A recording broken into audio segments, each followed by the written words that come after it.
पुरुषार्थकाममोक्षाणां साधनं किमुदाहृतम्।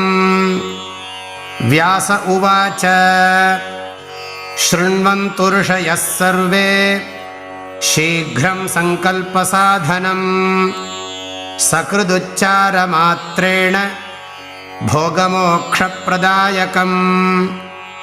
गौरीशृङ्गे हिमवतः कल्पवृक्षोपशोभिते दीप्ते दिव्यमहारत्न हेममण्डपमध्यगम्।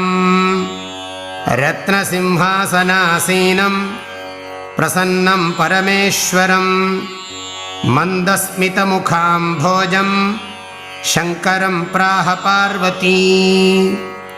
श्रीदेव्युवाच देवदेव महादेव लोकशङ्कर शङ्कर। मन्त्रजालानि सर्वाणि यन्त्रजालानि कृत्स्नशः। तन्त्रजालान्यनेकानि मया त्वत्तः श्रुतानि वै।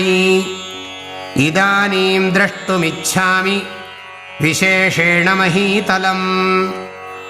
इत्युदीरितमाकर्ण्य पार्वत्या परमेश्वरः करेणामृज्य सन्तोषात्